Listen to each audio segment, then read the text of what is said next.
Para los que gustan perder el tiempo de manera elegante y a la vez horrible. No hay contradicción, simplemente escucha y vive desde la palabra las ocurrencias del escritor Aarón Osoria. Bienvenidos a FDH Podcast. FDH es por filósofo de hoy, no por fácil de hacer, ser pensante que cree saberlo todo.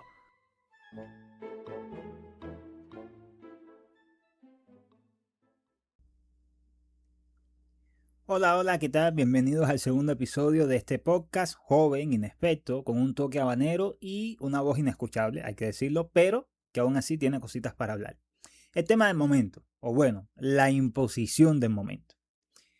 El mundial me tiene harto, así tal cual. El mundial de fútbol, ¿eh? Vaya, por si no quedó claro. El episodio de hoy está lejos, muy lejos de mirar la Copa Mundial de Fútbol con el cariño y el romance histórico del hincha, el fanático, ¿no? El seguidor tradicional de lo que fue este deporte. Así, ya te dejé algunas pullitas en mi declaración, ahora te explico las razones.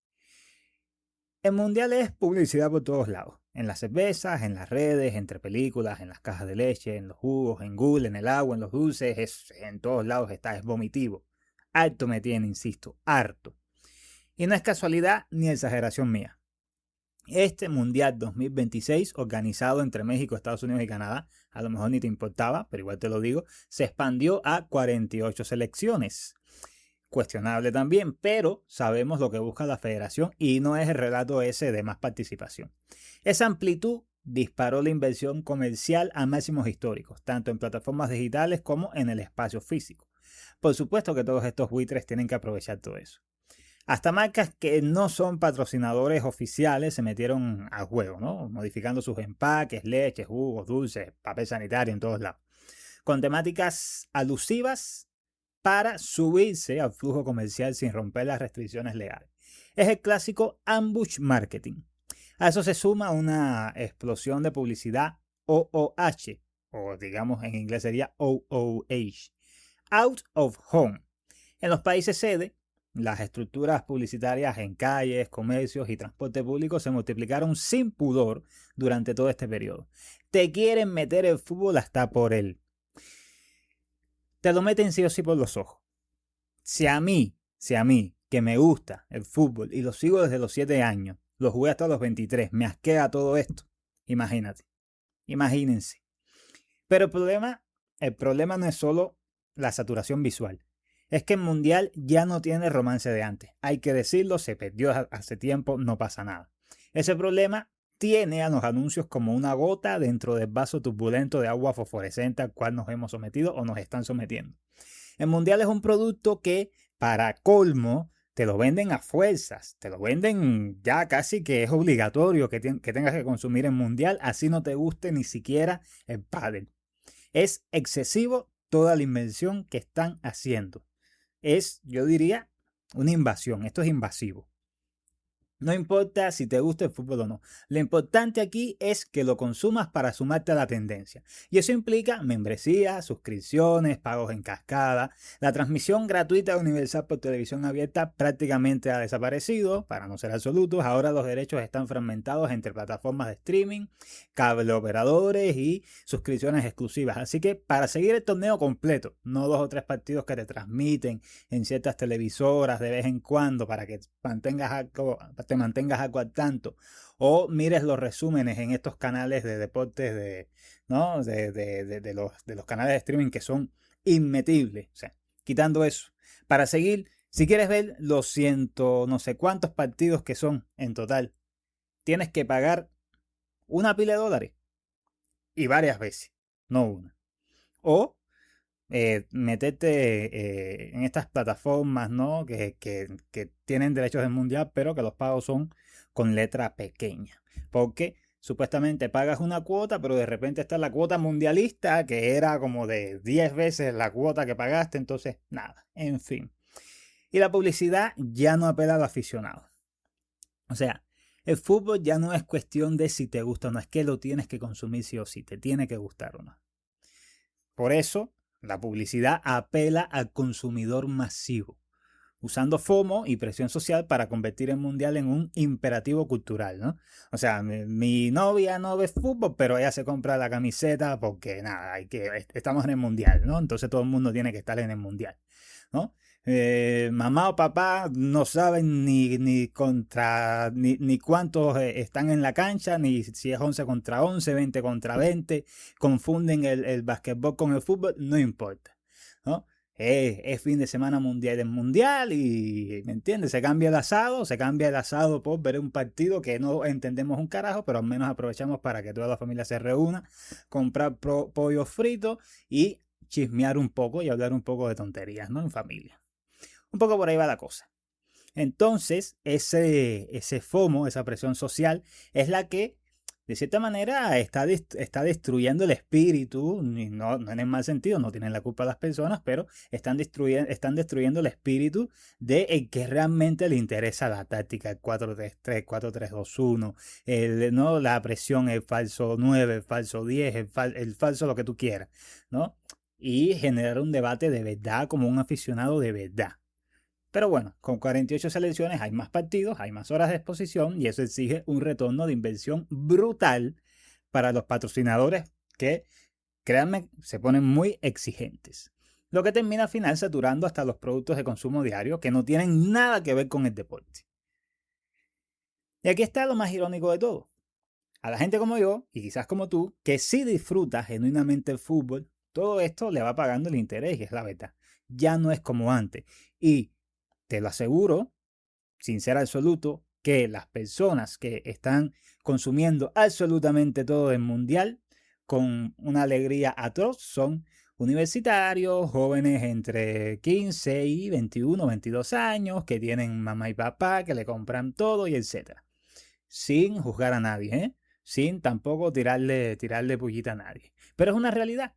La persona que trabaja, la persona que tiene que mantener una casa, que tiene vida, que no tiene una corporación, que no tiene un OnlyFans abierto, esa persona no puede estar pensando todo el tiempo en la comedera de mierda del Mundial 24/7.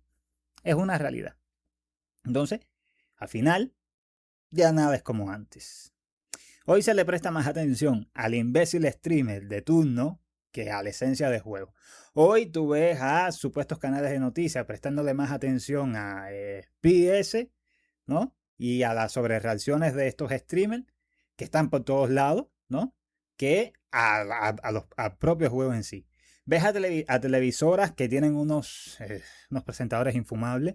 Ves a televisoras compitiendo a punta de shows ridículos para ganar audiencia. Nos hemos convertido en eso. Además es que el futbolista de por sí, hace rato, que está más preocupado por sus negocios, por sus redes sociales, por sus contratos de modelaje y de patrocinio, que por sudar la camiseta. Es un problema que se traslada de los clubes a la selección. Y no estoy diciendo que no amen la camiseta, estoy diciendo que en muchas ocasiones no se ve. No estoy hablando de casos específicos. Y hay equipos que son muy nacionalistas y también voy a hablar de eso. Pero esto que estamos viendo es algo que se viene anunciando desde hace años atrás. Y pasan cosas absurdas, por supuesto. Como el caso del jugador este que era el menos conocido del mundial, supuestamente, y vino un streamer que parece que estaba aburrido, no sé, armó una campaña que hizo que esta persona pasara a tener 4 millones de seguidores de la nada, solo por un bullicio digital.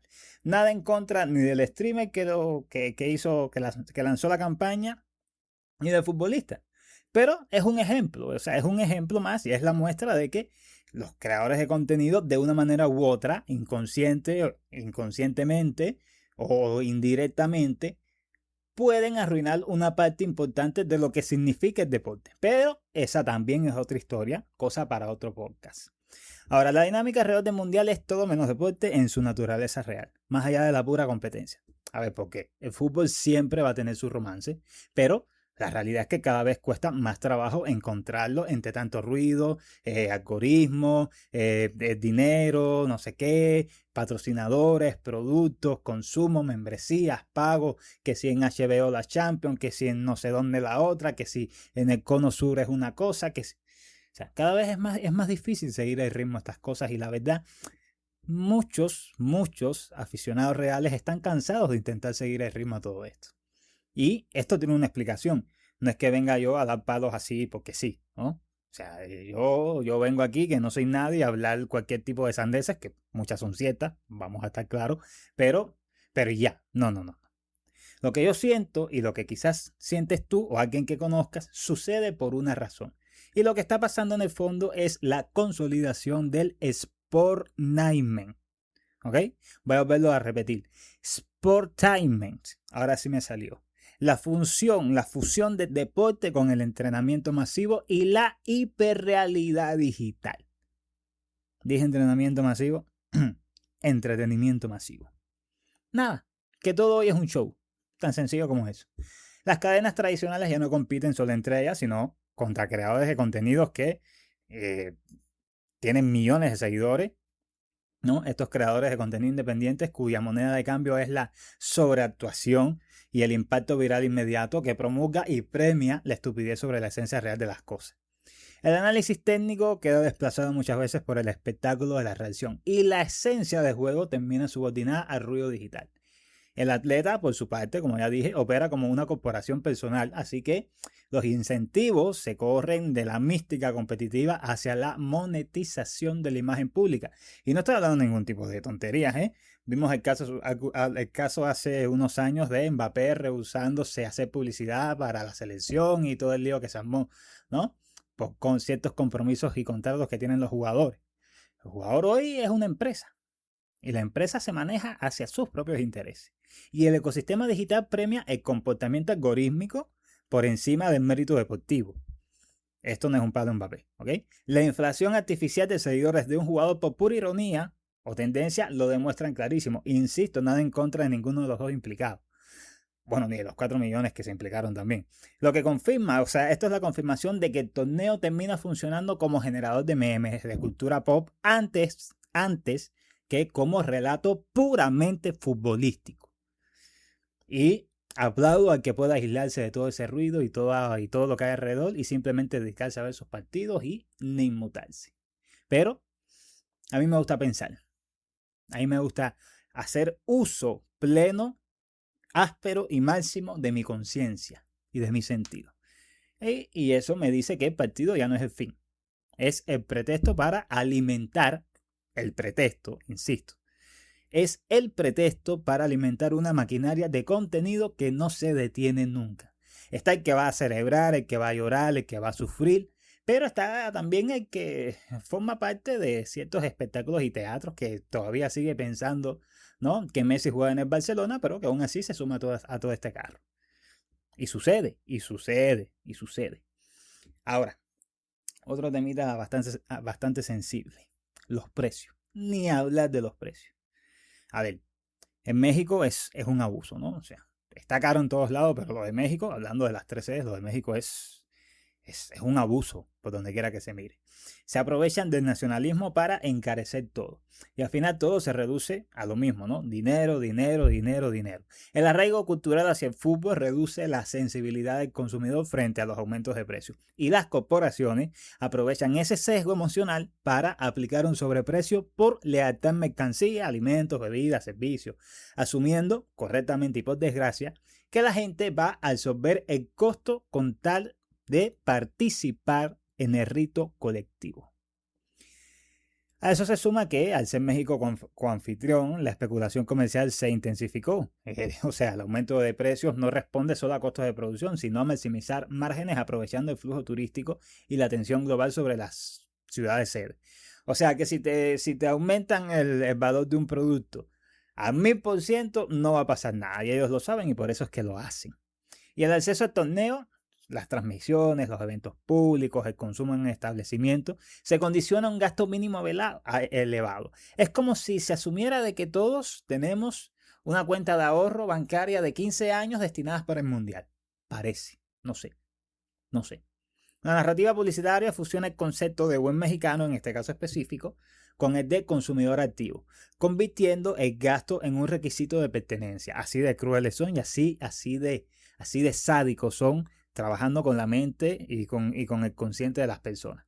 El evento funciona ni más ni menos como un mecanismo de extracción de valor financiero masivo, donde la identidad nacional se trata como un activo comercial altamente rentable.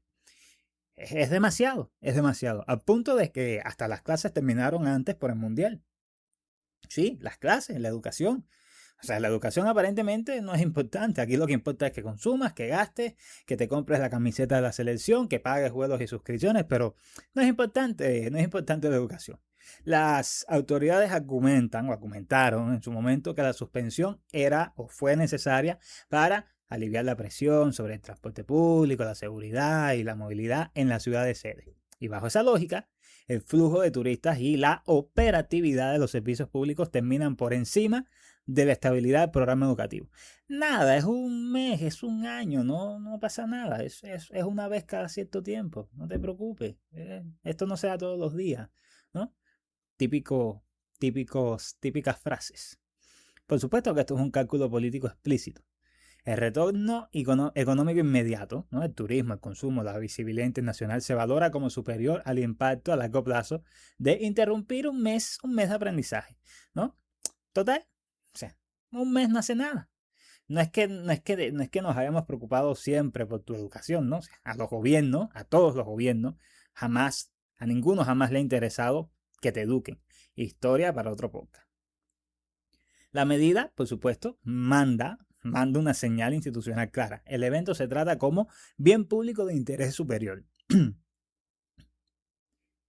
Como si la participación ciudadana en el Mundial fuera una actividad esencial que justifica frenar la estructura formativa completa. Insisto, solo un mes, no pasa nada. Lo mismo pasó con otros sectores. Hubo varias protestas porque todo era mundial. Y esto derivó en huelgas en la Ciudad de México justo antes de la apertura. La jornada inaugural del 11 de junio dejó ver una fractura social clara. Mientras el estadio de Ciudad de México albergaba la ceremonia, el espacio público alrededor fue tomado por distintos sectores civiles que aprovecharon el reflector de la prensa internacional para visibilizar crisis que llevan años desatendidas. Vamos con los hechos, ¿eh? El magisterio disidente de la CNTE mantuvo un paro y un plantón permanente en el Zócalo, bloqueando intermitentemente los accesos al FIFA Fan Fest, exigiendo la abrogación de reformas previas, aumento del salario base y cambios a la ley del ISSSTE en materia de pensiones.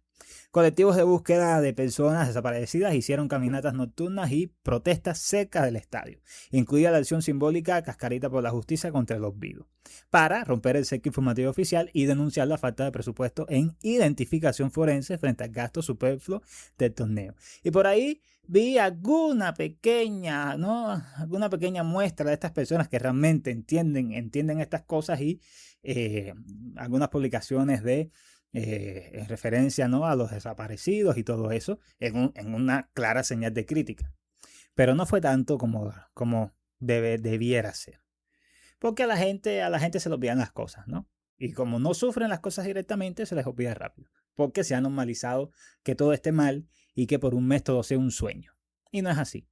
Transportistas y organizaciones campesinas bloquearon arterias críticas como Calzada de Tlalpan y Periférico Sur, denunciando la inseguridad que sufren en carreteras federales y la crisis financiera del campo.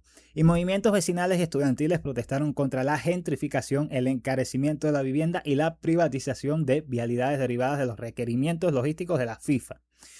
Todos usaron el evento como una caja de resonancia política, para dejar claro que la inversión estatal nunca se tradujo en bienestar para ellos. Pero como el mundial es el mundial, aquí se justifica gastar todo, porque claro, hay que dar la imagen al primer mundo de que se está cerca del primer mundo. Las fachadas, nada más. El resto, que se vaya al carajo. Y se va al carajo porque no retornan millones al mes siguiente por un evento que se organiza en 30 días. Así de sencillo. El mundial ya no es un evento deportivo con ramificaciones comerciales. Ahora es un mecanismo global de extracción financiera y control social que usa la identidad nacional como anestésico colectivo. Y México es uno de los casos más emblemáticos que se ha visto. Esto se sostiene en 3 ejes, porque por supuesto sigo tirando factos y no hablo por hablar, aunque muchas veces sí, ¿para qué mentirte? El primero es la sustitución del deporte por el simulacro. Desde la sociología de la comunicación, el fútbol transitó hacia la hiperrealidad. Ya te hablé de esto. El partido de 90 minutos dejó de ser el acontecimiento principal para convertirse en materia prima de un flujo ininterrumpido de contenido fragmentado. Y ahora con las pausas de hidratación, bueno, en unos años tendremos anuncios en la cancha como todo buen evento deportivo agringado. El juego se vacía de su mística competitiva para volverse un fondo visual que legitima el consumo digital y la monetización algorítmica, además de las compras impulsivas y las cervezas, ¿no? Toda esa mezcla de malas decisiones y euforia. El segundo es lo que podría llamarse un estado de excepción corporativo. La alteración de los calendarios escolares, la reconfiguración del espacio urbano demuestran cómo el poder político se subordina al capital transnacional. Durante el torneo, la FIFA opera con una soberanía de facto. El país anfitrión suspende dinámicas civiles esenciales y prioriza la logística privada por encima de crisis estructurales internas que están ahí de toda la vida y nadie las toca. El gobierno termina reducido a gerente de seguridad y vialidad. ¿Ya? O sea, operan para una corporación extranjera bajo estas dos ramas durante un tiempo, durante el periodo que dura el mundial. Ahora, ¿han visto las imágenes de cómo terminaron las calles tras la victoria de México ante Corea del Sur? Busquen, que este segundo punto está bastante relacionado con esto. Y el tercero es un capitalismo de desposesión con una simetría económica brutal. ¿Okay? Lo vuelvo a repetir, capitalismo de desposesión con una simetría económica brutal. El nacionalismo funciona como mecanismo de alineación. Se vende la idea de un logro colectivo, ¿no? Ser sede, participar en el torneo, clasificarse, ¿no? Estamos ahí, la imagen del patico con el pulovito rumbo a la Copa del Mundo en el Everest, ¿no? Todo muy lindo, pero todo esto se usa para justificar la transferencia de recursos públicos hacia la infraestructura del evento, cuyos beneficios financieros, por supuesto, quedan blindados por exenciones fiscales y contratos exclusivos para los socios de la FIFA.